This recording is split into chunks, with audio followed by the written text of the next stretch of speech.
pernicious socio-economic policies in the entire history of Nigeria. Fuel price is highest under the regime of President Bola Tinubu.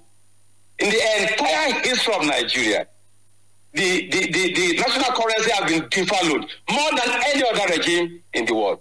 The purchasing power, of wages has been weakened through the policies of President Bola Tinubu more than any other regime in the entire history of Nigeria.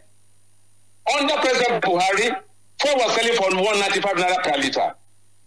Yesterday, I bought fuel at the rate of 1,100 naira. Other people are buying fuel at the rate of 1,500 naira. That is over 400% percentage increase. No other regime, and that is within the short period of 2003 and 2004.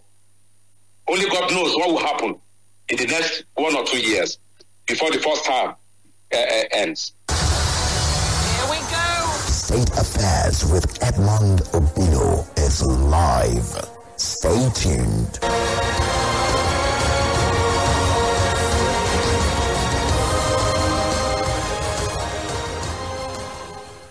And actually, if he had intention of taking over, if he was among the coup plotters, in fact, he condemned them. As a matter of fact, if you read the book of Bengule, Bengule said he confessed that they were blunt-hearted radicals that did not know what they are doing, that he was going to crush them.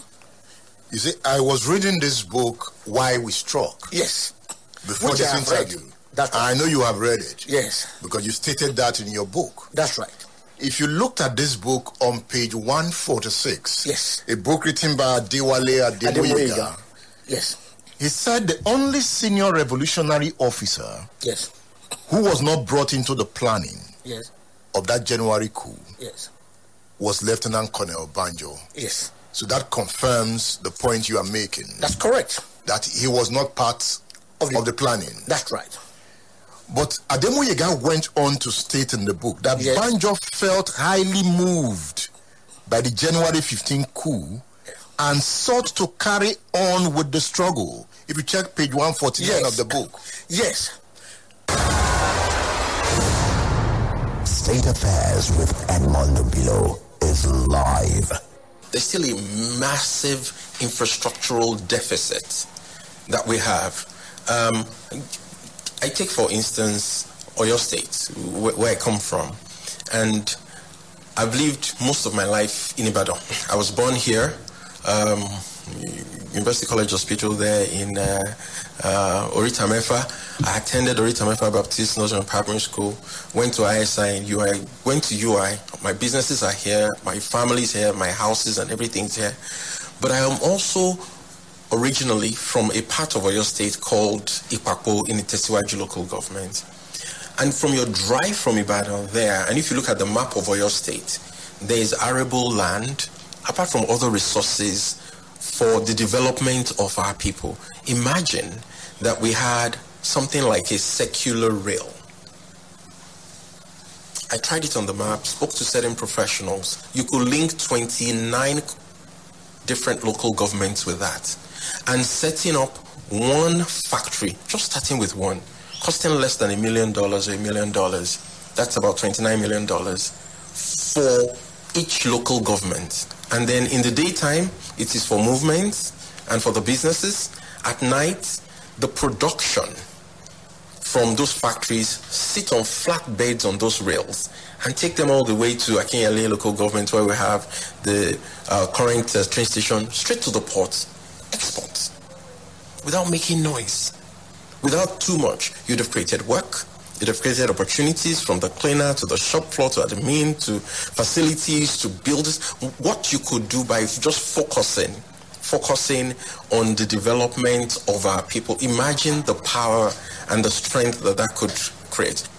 Here we go. State Affairs with Edmond Obilo is live. Stay tuned.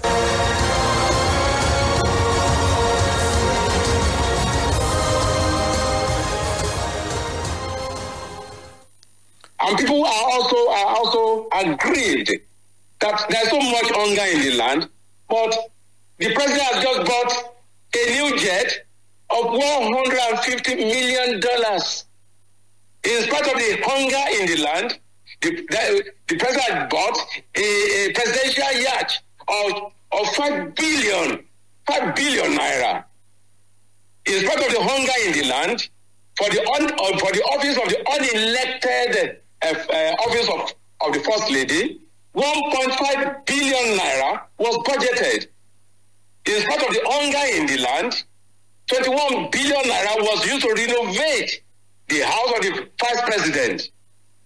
In spite of the hunger in the land, the government gave the National Assembly 70 billion naira for SU fees at the rate of 160 million naira per SU fee.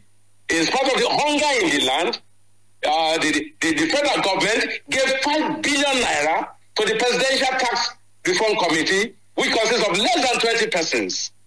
And in spite of the hunger in the land, 250 million naira was used for decoration alone, decoration of events by the First Lady.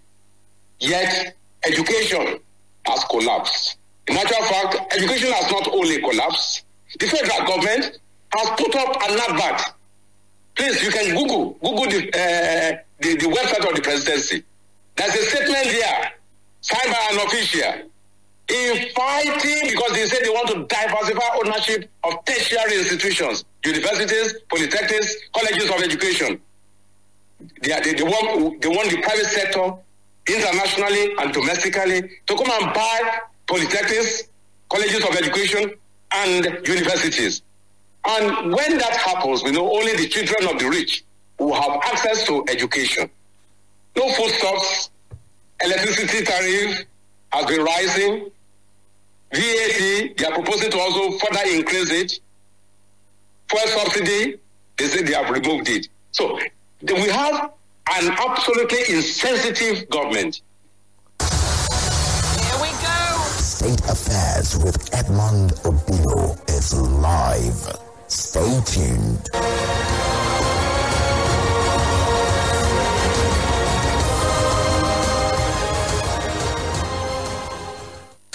You will also recall that starting with the 2024 budget, we allocated 15 billion naira annually for infrastructural renewal, classrooms and basic infrastructure in public primary and secondary schools in Oyo State.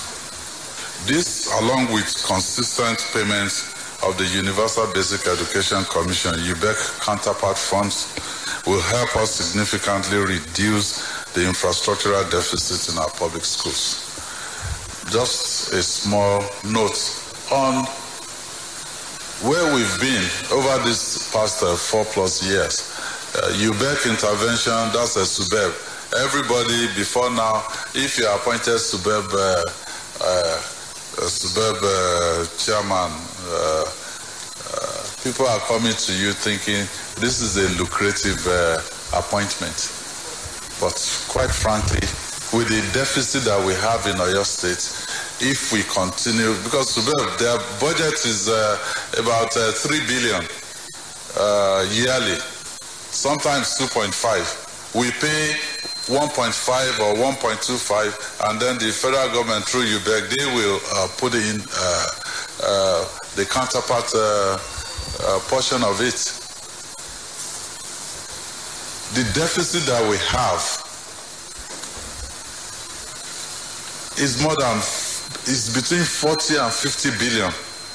Most of our schools, no fence, you have roofs that have collapsed.